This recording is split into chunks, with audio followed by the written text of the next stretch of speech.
E aí, turma, vamos começar a aula de hoje? Primeira aula, eu quero começar essa aula já compartilhando com vocês duas frases que eu aprendi há mais de 20 anos atrás. E eu quero nortear esse momento com elas hoje. A primeira frase diz: o conhecimento vai te abrir portas que amizade nenhuma vai te abrir. E a segunda frase é que o conhecimento é uma riqueza, um tesouro que ninguém pode te roubar. Entenda que na caminhada para você estudar, se desenvolver, se dedicar, se aprimorar, crescer, evoluir, não faltam as pessoas que queiram te desestimular, te desestruturar. Não faltam as pessoas que querem te ver paralisar. São inimigos, inimigos da obra, inimigos do crescimento, inimigos do reino de Deus que muitas vezes são fantasiados, estão travestidos de amigos. São como os inimigos do livro de Neemias. Lembra? Sanbalate, Tobias, Gessem escreveram cartas contra Neemias, fizeram propostas a Neemias, fizeram convites a Neemias, fizeram de tudo para paralisar a obra que Neemias estava fazendo. Porque, infelizmente, tem muita gente assim, que acha mais fácil te paralisar do que te ajudar. Acha mais fácil querer te denegrir do que querer crescer com você. Infelizmente. Na verdade, eles estão só camuflando a falta de capacidade, a falta de dedicação, a preguiça, a falta de dedicação, de esforço que eles tiveram. Se eles não conseguem, não querem que ninguém consiga. Se eles não chegaram, não querem que ninguém chegue. Então, não dê ouvidos. Não vai ser poucas as pessoas que vai tentar dizer que você não precisa estudar para que Deus te use, não precisa se aprimorar para que Deus te capacite, quem capacita é Deus, e isso a gente sabe que não é bem assim. Deus, ele tem o desejo de te usar de acordo com a tua capacidade. Então esteja preparado para que você possa ser usado.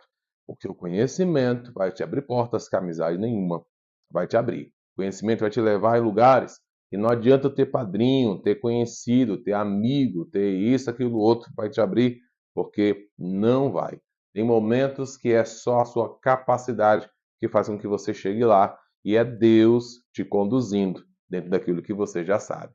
Então, entenda que é necessário para que você evolua. Então, nessa primeira aula de capacitação, de dedicação, de evolução, de aprimoramento, eu quero te convidar a estudar neste curso tão seleto, que é um curso sobre homilética bíblica. No curso de homilética bíblica, que eu intitulei como pregador treinado, um pregador aprimorado, um pregador que maneja bem a palavra da verdade, a gente vai estudar muitas coisas. Mas antes de dizer o que é que a gente vai estudar nessa cadeira, deixa primeiro te apresentar o que é homilética. A homilética, como definição de homiléticos, que significa, que vem de homilos, que no grego, é um conjunto de princípios de aplicação gerais para que o fim dela seja a pregação pública. Ou seja, é uma reunião de um conjunto de técnicas para que você possa desempenhar a pregação bíblica com eficiência, utilizando principalmente da retórica e da oratória. Em resumo, para que você possa pegar isso de forma mais rápida, o que significa retórica e o que significa oratória? Em outras palavras, significa basicamente retórica é o seu poder de argumentação, o como ou que você fala, e a oratória é como você fala. É o que e como. É a qual argumento você utiliza e como você usa este argumento. Então, na sua retórica, você prepara a sua argumentação. E na sua oratória, você prepara a sua maneira de tratar o assunto, de aplicar o assunto, de usar o assunto, para que seja convencimento em alto grau, de alta eficiência, e você possa ter a conversão daqueles que lhe ouvem. Tá bom? Então, a homilética, em resumo, é a arte de se pregar, de se fazer um sermão. Entenda, para começo de conversa, que é uma arte. Quando eu falo de arte, eu estou falando de um princípio de regras que você segue, mas que fica a critério do artista, como você desempenha cada uma delas. Eu só vou te contar os princípios e como você desempenha fica a cargo do artista. Então, nesse momento de homilética, de definição de homilética, eu sei que não são poucas as pessoas que aqui já começam a ter dúvidas. Poxa, se eu vou estudar homilética, aplicar homilética, significa dizer que eu não vou ter mais margem, espaços para as interpretações espirituais, eu tenho que seguir um cronograma, tem que ser aquela coisa mecanizada? Não, absolutamente não. Ela só vai te conduzir em como você interpreta e aplica aquilo que é correto, porque a Bíblia não pode ter mais do que um entendimento. Então não é que você não vai ter espaço para o entendimento espiritual, aquele espaço não pode sair, não pode deixar de existir. Porém, você precisa aplicá-lo da maneira correta. Quantas vezes eu já não ouvi pessoas dizerem assim, não, isso aí é a sua forma de entender a Bíblia, a minha forma é outra, e isso aí é errado, irmão. Vocês já ouviram isso também? Ah, eu interpreto de uma forma, você interpreta de outra. Eu entendi isso, você pode entender outra, porque a Bíblia não, está errado. Está errado. Homilética, ela trata aquilo que o seu sermão precisa ter e não tem, ele vai colocar. E a homilética também tira aquilo que o seu sermão não pode ter, mas que talvez tenha, para que seja um sermão de forma correta. Então, nesse momento, a gente precisa entender. Primeiro, eu tenho que tirar essa argumentação. Esse momento de argumentação onde eu acho que eu entendo de uma forma, o outro acha que entendeu de outra forma. Está errado. Das duas, uma. Ou um dos dois está errado, ou os dois está errado. Mas é impossível que os dois estejam certos, uma vez que tenham interpretações diferentes. Por quê, professor? Porque é a Bíblia quem diz, irmão. Vamos ver o texto para vocês ficarem mais claros? 2 Pedro capítulo 2, versículo 20 e 21. Diz assim, ó, sabendo primeiramente ir. Primeira coisa que eu tenho que saber. O quê? Nenhuma profecia da Escritura é de particular interpretação. Ou seja, nenhuma das profecias, nenhum dos textos, nenhuma das escrituras é de particular interpretação. É impossível que você tenha uma interpretação e tenha outra. Se isso aconteceu, um dos dois está errado ou os dois está errado, como eu já disse. Então é por isso que existem regras de interpretação, para que você aplique as regras e chegue ao mesmo resultado, à mesma interpretação. Porque a Bíblia só pode ter uma interpretação, ou então a interpretação dela está errada. Então é por isso. Professor, quais são as regras de interpretação? Aí é conteúdo de outro curso, é o curso de hermenêutica bíblica. Aí depois a gente estuda. Esse aqui é de homilética. Então, primeira coisa que eu preciso entender, não posso ter uma interpretação particular. Então, a minha pregação, ela tem que ser uma pregação dentro de uma interpretação correta, cristocêntrica, bíblica, que vai de acordo com os princípios estabelecidos pela Bíblia Sagrada. Quando eu entendo isso, eu preciso entender que Oséias 4,6 está dizendo: o meu povo foi destruído porque lhe faltou o conhecimento. Esse texto aqui é famoso. E quando eu não entendo, quando eu não tenho conhecimento, o povo não perece, o povo não tem prejuízo, o povo, na verdade, é destruído. A expressão é destruído. Né? Não é que ele só se prejudicou, não, ele foi destruído. Ah, ele só teve prejuízo. Não, ele foi destruído. O povo é perecendo, destruído, porque lhe faltou conhecimento. Agora, para não ficar com o texto isolado, acompanha comigo. Porque tu rejeitaste o conhecimento, também eu te rejeitarei, para que não sejas sacerdotes diante de mim. É imposta aqui ao sacerdote a responsabilidade do conhecimento escriturístico. Então, quando eu vejo isso aqui, eu entendo que qualquer um que trabalha com o ministério tem um mínimo, no mínimo, ele tem o dever de conhecer, de entender, de manejar bem essa palavra. E quando não tem, infelizmente é um problema. E quem perece? Quem é destruído? O povo. O povo. Aí você pode ouvir isso e dizer, poxa, então quer dizer que a responsabilidade é do sacerdote, é do pastor, é do líder, é da liderança, é do líder de departamento, é do obreiro, do evangelista, é do presbítero, não é minha. Eu sou só um iniciante, eu sou um auxiliar, eu sou um diácono, nem sou do altar. Então eu não preciso aprender essas coisas. Infelizmente, não é assim que funciona. Por quê? Porque se essa responsabilidade é inteiramente do sacerdote, nós estamos lendo no livro de Oséias, que é Velho Testamento. Então, indo para o Novo Testamento, a gente percebe em Apocalipse capítulo 1, versículo 6, dizendo aqui, ó, e ele nos fez reis e sacerdotes. Significa dizer que a responsabilidade no Velho Testamento, que era só do sacerdote, agora é nossa, porque todos nós hoje somos sacerdotes. Somos sacerdotes da nossa casa, sacerdotes do nosso lar, sacerdotes da nossa própria vida. Então, todos nós prestaremos contas como sacerdotes, que precisam conhecer a palavra para não ser destruído, conhecer as escrituras para não ser rejeitado. Então, essa é a responsabilidade sobre nós. Mas, professor, o texto que você citou é um texto de Apocalipse, é um texto da revelação, da profecia, é um texto profético. Não tem como a gente fazer uma doutrina de que nós somos sacerdotes em cima de um texto profético. Então, deixa eu colocar um texto doutrinário. 1 Pedro capítulo 2, versículo 9. Vós sois geração eleita e sacerdócio real. Sacerdócio real. Além de ser um texto doutrinário, é o apóstolo Pedro, que é o pastor da igreja apostólica.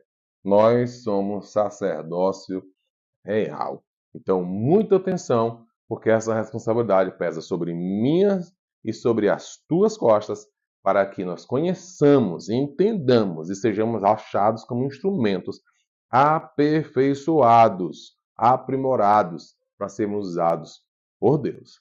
Bom, então este curso, esta aula, estes momentos, ele tem o objetivo de te preparar, de te capacitar, de te deixar aprimorado para compreender e usar da melhor maneira possível. Vamos lá?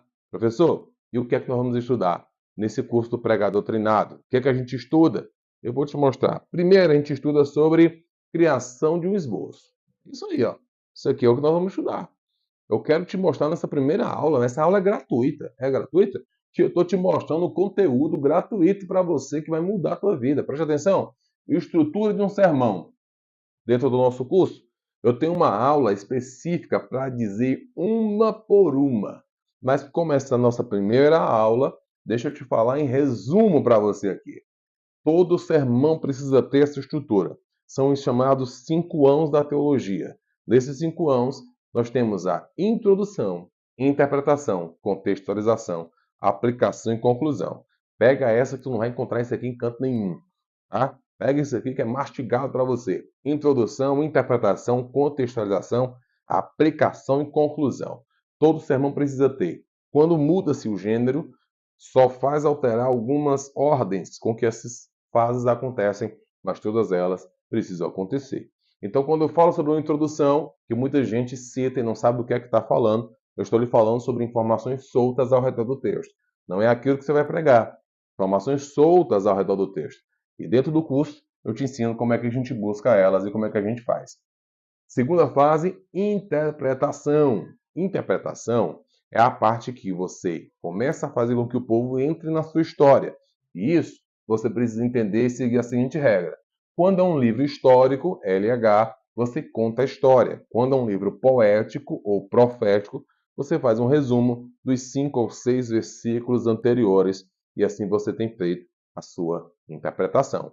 Dentro do curso, eu vou mais a fundo e começo a lhe dar exemplos disso aqui, como é que você faz. Contextualização é as referências, as bases bíblicas para aquilo que você vai pregar. Se você está se utilizando de um assunto, de um tema, de uma tese problemática, polêmica, alguma coisa parecida, utilize-se mais de 3 referências, mais de 3 bases, porque a regra diz que precisa-se no mínimo 3 bases para se montar uma tese. Então, coloque mais do que 3 exemplos bíblicos para basear, para sustentar aquilo que você está pregando. Caso não, você pode colocar 2 ou até mesmo uma e se alongar um pouco mais. Mas cuidado nessa parte da referência. Cuidado para que você não passe muito tempo no exemplo e esqueça da ideia principal da mensagem. É aqui aonde tem a casca da banana, onde muitos pregadores se perdem e muitos pregadores saem do tom, saem do caminho e não conseguem retornar. Então, muita atenção na hora de fazer a sua contextualização. Quarto momento da mensagem é a aplicação. Trazer para os nossos dias. E tem algumas regras para você fazer uma aplicação de forma correta, sem você escapar, sem você forçar o texto, sem você anunciar o que não é para ser anunciado, ou sem você falar que o texto diz o que ele não está dizendo. Eu conto dentro do curso, bem direitinho, como é que você faz essa aplicação de forma bíblica e sem se tornar um herege, o que muita gente por aí deixa a desejar, né? E por último, conclusão. A conclusão é uma síntese geral onde você faz o resumo, que é a última martelada, onde fixa na mente do ouvinte o que de fato você apresentou durante a mensagem. E também os seus agradecimentos, que muita gente desloca esse agradecimento aqui para o início de mensagem e não tem problema nenhum. Tá bom? Entendendo também que a mensagem precisa ter pelo menos 40 minutos, porque assim você consegue dar 5 minutos para a introdução, 10 minutos para a interpretação, 10 minutos para a contextualização, 10 minutos para a aplicação e 5 minutos para a conclusão, dando um total de 40 minutos. Pega essa dica que é a boa divisão de tempo para a sua mensagem ficar organizada e equilibrada. 10 minutos é uma palavra, uma oportunidade de palavra, e 5 minutos a da saudação, compreendendo que você nunca se utiliza do tempo total. Numa palavra de 10 minutos, use 7 ou 8, deixe 2, entregue o microfone, porque é melhor deixar com sede do que deixar se afogando. Saudação de 5 minutos, use 3, no máximo 4, nunca use 5. Lembrando que também é um princípio de regra que saudação não é para a igreja local, saudação é para quem vem de fora.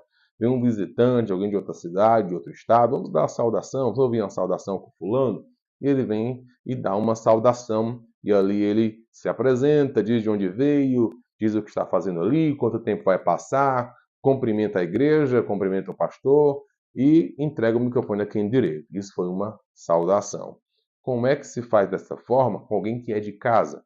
Não tem como. Quem é de casa não tem oportunidade para dar saudação, tem oportunidade para dar uma palavra, para uma palavra. Só que, infelizmente, eu sei que não é assim que funciona em muitas igrejas por aí. Professor, eu sei que você deve estar pensando assim, professor, na minha igreja, eles dão tempo para a gente dar uma saudação sendo obreiro de casa. E eu sei por que isso acontece e eu vou te explicar. Como você não tem o ensino, não tem a estrutura, não tem o conhecimento, eles dizem que é uma saudação para que você não se alongue muito, para que você não passe do tempo. Então, para que você não erre, eles erram. Olha como é ruim, não é? A falta de ensino. E aí é onde cabe um curso de obreiro, para poder os obreiros ser capacitados a não passar por este momento de vexame, onde ele prefere errar do que dar o microfone para a pessoa errar. Então ele erra no lugar do que vai receber a oportunidade, sem nem saber se de fato aquela pessoa vai errar. Então, muita atenção nisso daqui. O correto não é saudação. O correto é uma palavra e ele entender que não é para usar mais do que 6 ou 7 minutos. E a saudação é sempre para um visitante, porque tem um propósito ali.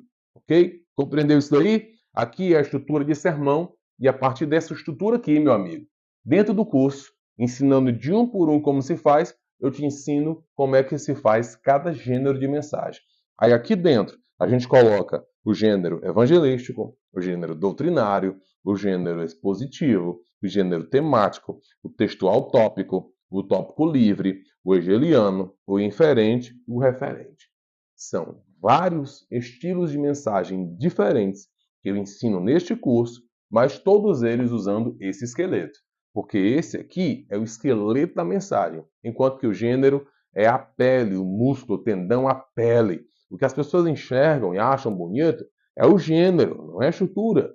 Mas sem a estrutura, nenhum corpo se coloca de pé. Mas como as pessoas não entendem, elas não conseguem nem identificar o que é o quê. Mas neste curso, eu te preparo para você entender e identificar cada um deles. Ok? Então, entendendo os gêneros, entendendo a estrutura de sermão, e depois a gente vai para as nossas famosas dicas e algumas experiências. Eu quero te deixar algumas dicas aqui, já para poder você tirar do seu dia a dia, dos seus vícios, dos seus comportamentos, para já ir mudando de cara a tua mensagem. Primeira dica que eu tenho para você: estude com afinco a mensagem a ser comunicada. Não seja um preguiçoso. Primeira dica, não seja um preguiçoso. Não adianta você que não gosta de ler achar que você vai aprender a fazer mensagens sem leitura. Pelo contrário, leia, se dedique, não seja preguiçoso. Você só vai ter base, subsídio, exemplo, material para colocar na mensagem se você ler. Então, leia bastante, porque eu tenho certeza que você não vai se arrepender. Segunda dica que eu tenho: não precisa engrossar a voz para aparentar ser mais espiritual. Cuidado com isso. Cuidado com essas entonações, cuidado com esse chiado. Quando não engrossa, meus amados irmãos, Não precisa disso não, irmão. Seja você, tá? Pare de fingir, pare de entonar, pare de mudar a sua voz. Isso é desnecessário. A igreja sabe, a igreja percebe. Se torna artificial, ninguém gosta, só não querem te falar.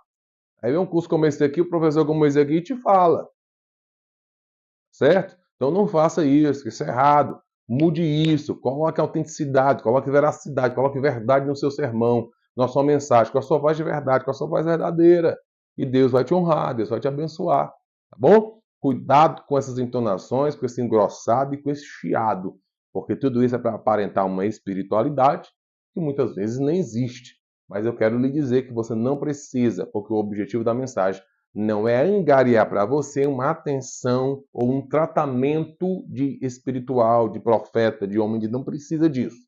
Não precisa atrair, né, com técnica ou com persuasão humana a autoridade.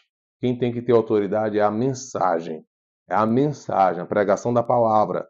Então, uma vida no altar, um testemunho de vida, vale muito mais do que qualquer capacidade humana. Então, mesmo que você nem saiba falar direito, nem consiga entender direito o linguajar, os vernáculos linguísticos, você não consiga aprimorar isso daí. Mas você organizar a sua mensagem, tiver uma vida no altar, vai ter alguém que queira ouvir o que você tem para dizer.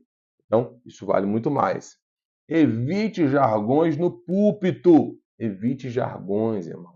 Frases feitas, frases de efeito moral, sabe? Essas frases de pregador que eles colocam. Evite. Evite o receba aí.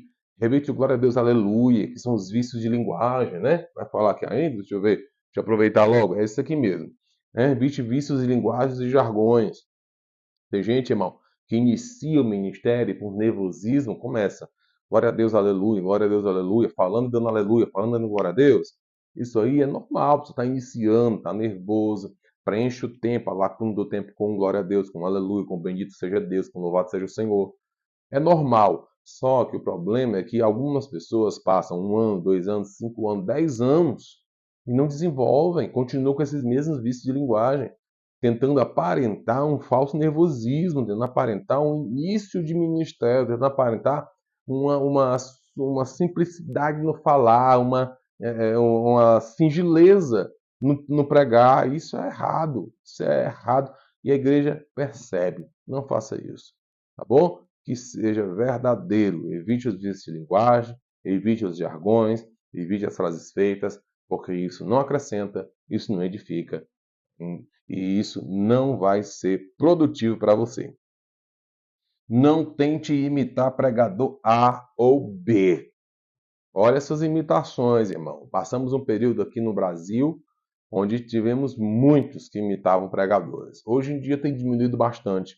E a nossa oração é que diminua cada vez mais para que possa, de fato, ser levantado homens de Deus, mulheres de Deus que pregam a palavra com verdade, com a sua vida, com a veracidade do seu dom que recebeu do Senhor.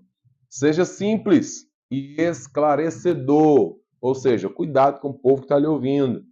Aquele povo talvez não tenha tanto requintes de cultura, de intelecto para ouvir, então não complique. Tente ser simples, porque a mensagem tem o objetivo principal de se fazer entendida.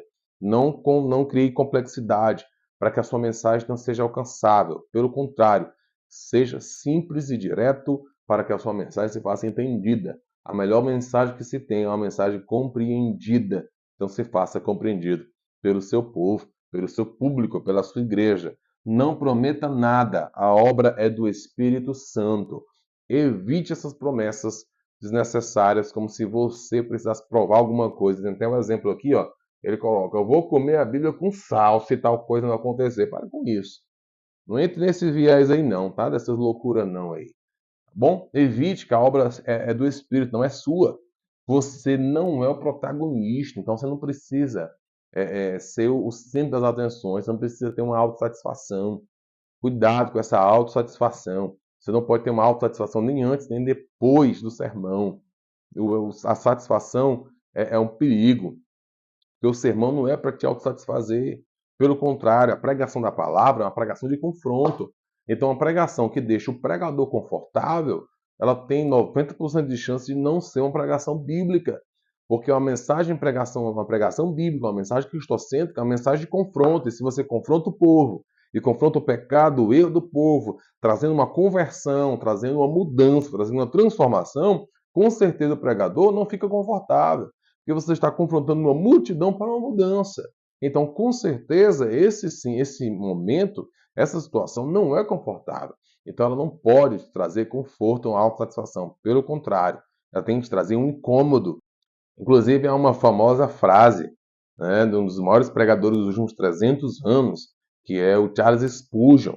Ele diz: "Eu não me lembro a última vez que eu preguei e fiquei satisfeito com a mensagem, se é que esse dia aconteceu." Então, essa pregação bíblica, ela não pode ser uma pregação de conforto. Ela tem que ser sempre uma pregação de despertamento para o povo e para o pregador. E por fim, ore. Ore. É impossível você preparar uma mensagem sem oração. Vai ser uma mensagem seca, vai ser uma mensagem chata. E a mensagem só é completa se, junto com a base bíblica, se junto com a palavra, vier a presença do Deus da palavra, do Espírito do Senhor, guiando, dirigindo e fazendo com que a mensagem vá fundo na alma do homem e da mulher que precisa ouvir. Então, deixa eu passar aqui um pouquinho, porque isso daqui vai ficar para dentro da mensagem, para dentro do curso. Então, vamos logo para a frase, para a gente poder encerrar nossa primeira aula de hoje, de apresentação desse curso. Vamos lá. Marcelo Risma, olha essa frase dele. Pregar com maestria é um fruto da teologia. Pregar com maestria, com eficiência, é um fruto da teologia. Mas pregar com unção é fruto do quarto de oração.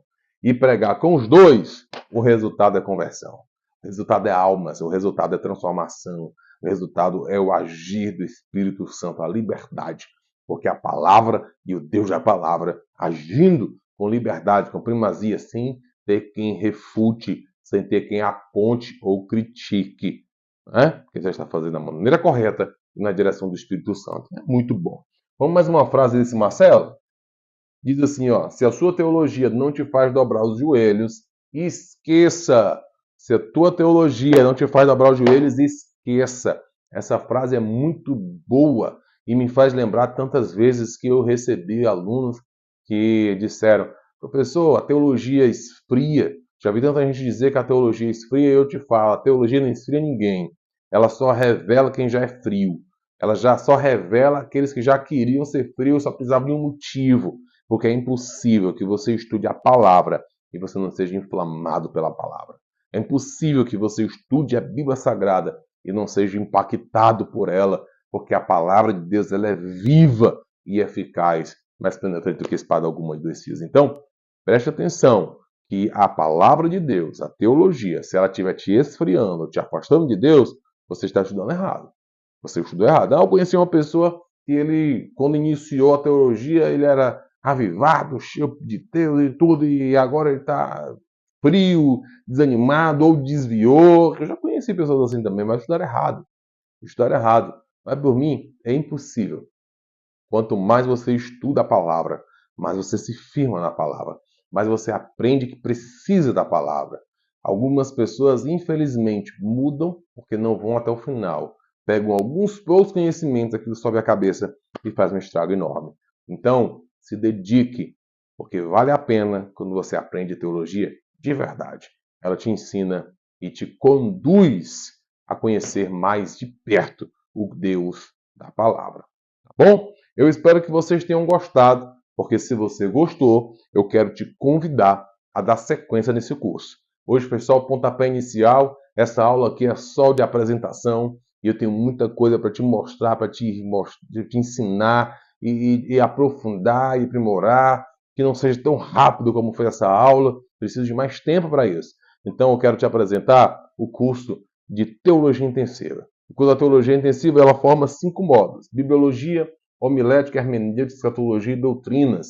Sabe por que isso? Porque quando eu dava teologia básica, o médio e avançado, era um tanto tempo, o básico 18 meses, o médio mais 12 meses, o avançado mais 18 meses, davam tanto tempo de estudando que muita gente desistia, muitas vezes via coisas que nem ia usar, ou até esquecia. Então os pastores começaram a me pedir um curso mais rápido, mais dinâmico, mais fácil de compreender, de forma mais eficiente, com que os obreiros pudessem colocar logo na prática aquilo que eu estava aprendendo. Eu desenvolvi esse, Teologia Intensiva. São 5 módulos apenas que eles podem aprender em 10 meses. Isso aqui ficou tão bom, irmão, que desde 2015 eu comecei a dar esse curso. E a gente deu durante muitos anos e muitos anos. Só que o que acontece? Agora, para facilitar mais para você, eu estou colocando na plataforma ele de forma dividida. É isso mesmo. Você compra o módulo que você quiser comprar. Você estuda o módulo que você quiser se aprimorar e se aprofundar. Assim, eu posso fazer um módulo mais extenso, mais profundo, com mais atenção, e você pode se dedicar naquilo que você mais gosta de aprender. E assim, se você completar, você faz o curso completo e recebe certificado. Se não, você pode coletar certificado de cada uma delas individualmente. Então, entendendo isso, é que eu estou lançando agora o segundo módulo, o segundo curso, que é o curso da homilética com o título Pregador Treinado. É isso aí. Nesse curso, eu vou ensinar homilética bíblica, as regras audiovisuais, eu vou te ensinar como criar um esboço. Lembra? Introdução, interpretação, eu vou ensinar aquilo ali tudo bem direitinho, o que significa cada um, como eu pego cada um, como eu consigo de cada uma delas, eu monto uma mensagem, e depois que eu te ensinar a estrutura do sermão completa, eu vou te ensinar gêneros de mensagem, como fazer cada uma delas. Lembra que eu falei? Temático, hegeliano, textual tópico, textual livre, inferente, referente, expositivo, doutrinário, evangelístico. Vou te ensinar vários gêneros de mensagem para você estar pronto para pregar em qualquer tipo de reunião que você for ministrar. Eu vou te ensinar. Depois que eu te ensinar sobre criação de mensagens, de gêneros de mensagem, eu vou te ensinar sobre criação de mensagens e depois algumas dicas e algumas experiências que nós temos para deixar para você, porque são mais de 22 anos pregando a palavra de Deus nesse Brasil afora. Então, eu tenho certeza que vai ser muito edificante, vai ter muito respaldo para você, vem muita coisa boa por aí. E a gente está lançando, inclusive, no Instagram, vez por outra, um cupom de desconto. Então, se você ainda não segue a gente no Instagram, segue lá no Instagram, tá bom? @maicon_moura.oficial. Maicon com Y, MAYCON, e você vai fazer com que você vai alcançar nosso Instagram, segue lá, porque a gente vai ficar colocando um cupom de desconto. Vai que tu pega os outros cursos com desconto, né? E quem sabe depois você adquirir hermenêutica bíblica, escatologia bíblica, a de doutrinas, que são todas as doutrinas registradas em cartório, 24 doutrinas que o crente precisa entender, que é a doutrina do pecado, a doutrina da morte, a doutrina do Espírito Santo, a doutrina sobre Deus, a doutrina sobre Cristo, e por aí vai. Tá bom? Eu tenho muita coisa e é pouco tempo para te explicar, mas eu te espero dentro do curso para a gente poder aprender mais. Deus abençoe, foi um prazer, em nome de Jesus.